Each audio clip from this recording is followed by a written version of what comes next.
Hi, I'm Victoria from Clive Coffee, and today we're going to be discussing milk steaming. The key to making beautifully textured milk is good steam wand position.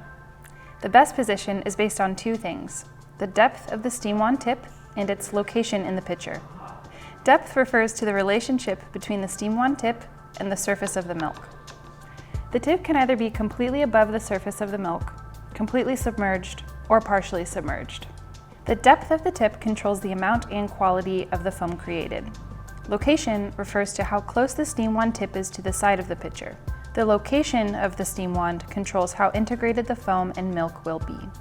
In this video, we'll teach you how to make amazing milk just by adjusting these two factors. Let's get started. Steaming great milk involves two stages: introducing air and integrating the air. This is because milk doesn't like to make small, creamy bubbles once it's too hot. So we have to make all of our best bubbles before the milk passes 100 degrees Fahrenheit, or a little over body temperature. This is also why it's a good idea to start with cold milk in a clean pitcher. Cold milk will give you more time to make small adjustments. Fill your steaming pitcher with your cold milk just under halfway full. In most pitchers, this is just below the spout of your pitcher. You should avoid using milk that has been frozen. Freezing messes with milk's chemistry and makes it a lot more difficult to make good foam. Make sure to purge the steam wand before steaming. This will clear any water that has built up in the wand between uses. Insert the steam wand into your pitcher.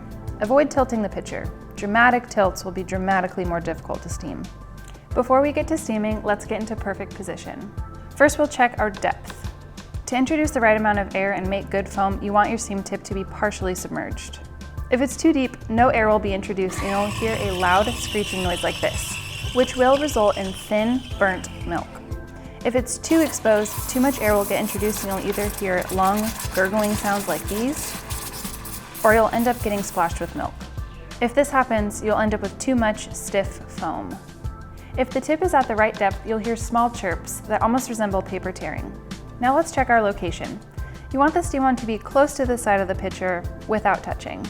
If it's in the middle, any air introduced into the pitcher will just sit on top.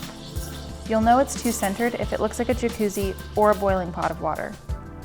If it's too close to the sides, the milk may spin too quickly and you'll have too much air in your milk. If it's in the right location, your milk will spin in the pitcher almost like a tornado or a vortex. Now that we've nailed the position, most of the heavy lifting is done. Let's turn on the wand and get steaming.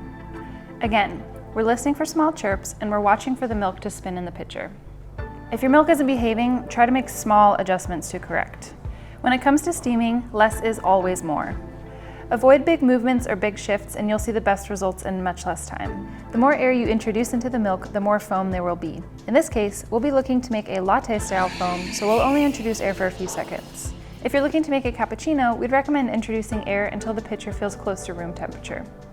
Now that we've introduced air and made lots of excellent foam, it's time to integrate it in with the rest of our milk.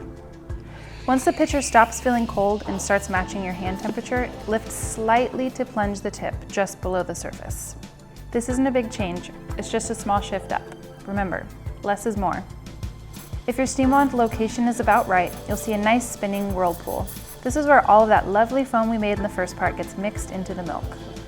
With the tip submerged and the whirlpool going, all you'll have to do is wait for the milk to get to your desired temperature. While you can use a thermometer to measure your milk temp, we usually use our hands to detect the temperature. Think about it like this. If the pitcher is way too hot to hold, it's probably way too hot to drink. If the milk does get too hot, it will scald and develop an unpleasant burnt flavor. When you hit your desired temp, simply turn off your steam wand and remove your pitcher. Always make sure to wipe down your steam wand immediately after use and give one last quick purge. This keeps milk from building up in and on your steam wand and potentially damaging your machine. If you see any large bubbles on the surface of your milk, try to give it a couple light taps against the counter. Also, you can give the milk a few little swirls like this to help reincorporate the foam, something pro baristas call grooming the milk. Now add that beautiful milk into a fresh espresso and enjoy. For more tips on perfecting your espresso technique, take a look at our Espresso Essentials video here. For more coffee news and equipment reviews, check back in at clivecoffee.com.